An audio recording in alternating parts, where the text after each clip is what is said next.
Hello everyone, welcome back to my channel Geo with Divya. तो आज हम फिर से आए हैं physical features of India class 9 geography का नया टॉपिक लेके, द ग्रेट इंडियन डेजर्ट। ठीक है, तो चलते हैं पढ़ते हैं कि इंडियन डेजर्ट के बारे में आपकी क्लास 9 ज्योग्राफी में क्या क्या है।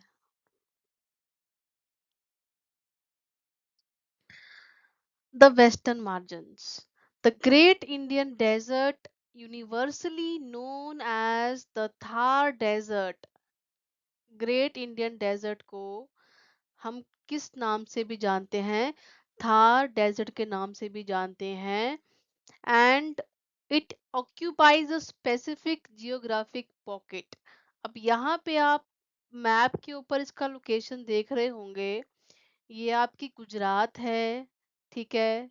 यहाँ पे हरियाणा है, ठीक है। यहाँ पे मध्य प्रदेश है।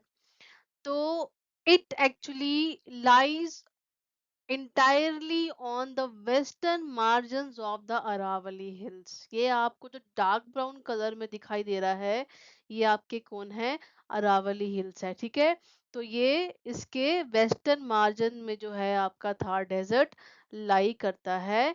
And it has a arid nature. इसका नेचर क्या है? एरिड नेचर है, जो हम आगे पढ़ेंगे कि एरिड नेचर एक्चुअली में क्या होता है, ठीक है। तो याद रखना है, Thar Desert, Great Indian Desert, it lies entirely along the western margins of the Aravalli Hills। ठीक है, आपने अरावली हिल्स का नाम याद रखना है।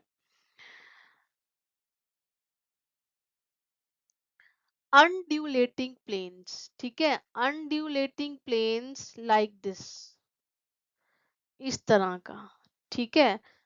बिल्कुल फ्लैट नहीं, ठीक है। अनड्यूलेटिंग का मतलब क्या होता है? Up and down like a wave. So, the foundational topography of the Thar Desert is defined as an undulating sandy plain। ठीक है, सैंड जो है यहाँ का मेन डोमिनेटिंग, जो आपका जो मतलब सॉइल है, सैंडी सॉइल है। And unlike flat, hard packed desert environment, this region is continuous sea of loose sand, heavily textured and constantly in motion। यहाँ पे फ्लैट आपको नहीं देखने को मिलेगा।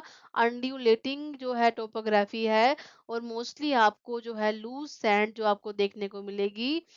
हैवी टेक्सचर है और हमेशा ये मोशन में ही रहेगी, ठीक है। इसकी मूवमेंट जो है वो होती रहती है। So it is covered by the sand dunes, hills of sand that serve as a primary architectural structure of the desert। ठीक है, इस तरह के आपको सैंडी हिल्स देखने को मिलेंगे, छोटे छोटे, ठीक है, जिसको आप क्या बोलते हो? सैंड ड्यून्स बोलते हो। तो इस तरह की टोपोग्राफी आपको थार डेजर्ट में देखने को मिल जाएगी। अब mechanics of a sand dune होता क्या है?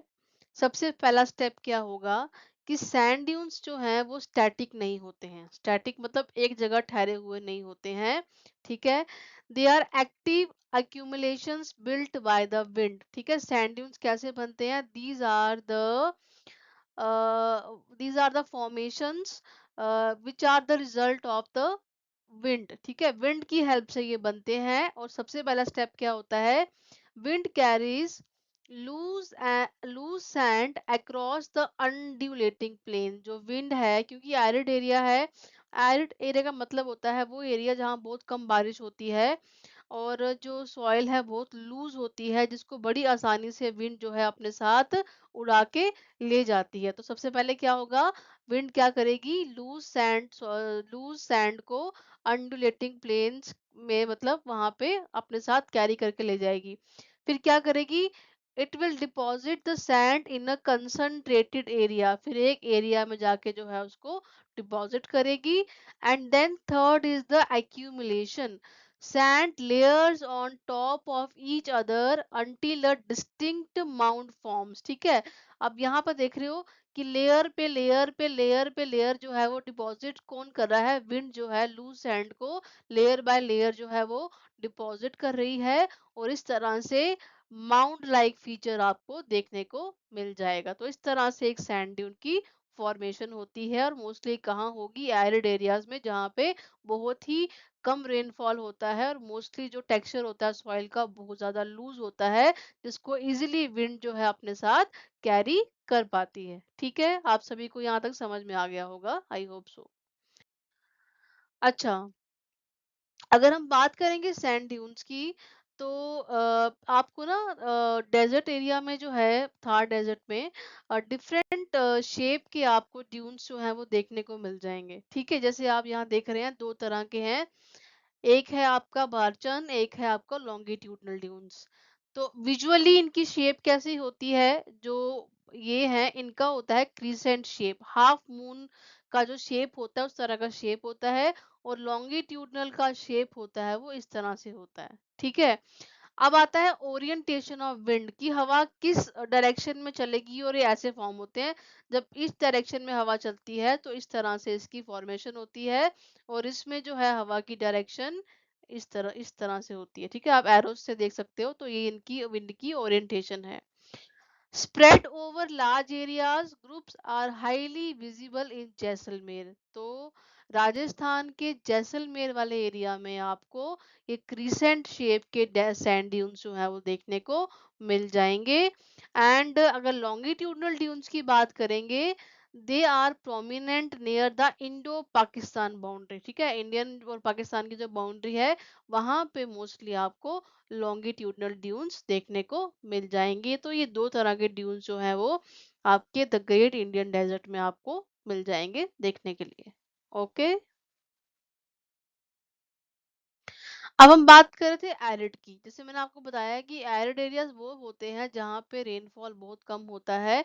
एक्चुअली होता क्या है कि जो आपका ग्रेट इंडियन डेजर्ट है, it is defined by a strictly arid climate, and this environment creates a landscape characterized by extreme heat, dryness, and remarkably low vegetation cover. Arid होने की वजह से क्या है कि आप यहाँ पे एक तराजू देख रहे हैं। ठीक है, और यहाँ पे आप देख रहे हो कि पलड़ा किसका भारी है, इवेपोरेशन का ज्यादा भारी है। ठीक है, मतलब रेनफॉल जो है यहाँ पे लेस देन 150 मिलीमीटर्स होती है, और इवेपोरेशन का रेट जो है वो बहुत ही ज्यादा हाई है। ठीक है, और एरिड क्लाइमेट कहाँ पे होगा, जहाँ पे इवेपोरेशन जो है वो प्रेसिपिटेशन से ज्यादा होती है। एक तो वो चीज हो गई। ऊपर से जैसे आपको पता होगा कि कोई भी एरिया की सॉइल है, वहाँ पे अगर इरोजन है, या कोई भी या रेन वाटर हो गया, विंड हो गया, कुछ भी हो गया, वो एक्टिवली तब काम करेगा जब वहाँ पे कोई भी वेजिटेशन कवर नहीं होगा। ठीक है, तो ये सेम सिचुएशन आपकी डेजर्ट एरिया में आ जाती है, जहाँ पे मतलब वेजिटेशन कवर भी नहीं है, रेनफॉल भी नहीं है, और लूज सैंड है। तो उसके लिए विंड के लिए बड़ा आसान हो जाता है कि उस लूज सैंड को एक जगह से लेके दूसरी जगह पे ट्रांसफर करना। ठीक है, तो ये एरिड का मतलब हुआ very less rainfall, less than 150 millimetre, and the area where evaporation rate is very high, that defines a arid climate. Next चलेंगे। अब आता है एफीमेरल लाइफलाइन। एक्चुअली ऐसा नहीं है कि राजस्थान में रिवर्स नहीं है, but they are ephemeral. Ephemeral means short lived, having short life span.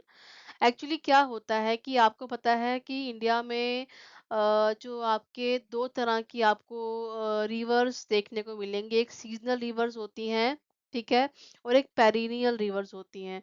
Seasonal river जो होती हैं वो होती हैं कि जिनके वाटर का वॉल्यूम तभी बढ़ता है जब बारिशें होती हैं। ठीक है, लेकिन पेरिनियल रिवर्स जो हैं, they are both fed by the melting of the glaciers as well as the rainy rainy water. ठीक है, तो लेकिन आपको पता है कि राजस्थान में बहुत ज़्यादा गर्मी है, बहुत ज़्यादा एरिड क्लाइमेट है, बहुत कम रेनफॉल है, तो ओनली रेनफॉल के टाइम पे ही आपको रिवर्स वहाँ विज़िबल मिलेगी, अदरवाइज़ जो है ड्राई सीज़न में रिवर जो है आपको विज़िबिलिटी उनकी नहीं मिलेगी, ठीक है? जैसे आप इस डायग्राम में देख सकते हो कि अगर हम बात करें रेनी सीज़न की, तो river appears briefly flowing through the sandy plains. River जो है आपको दिखेंगी और सैंडी प्लेन से फ्लो करती हुई दिखेंगी।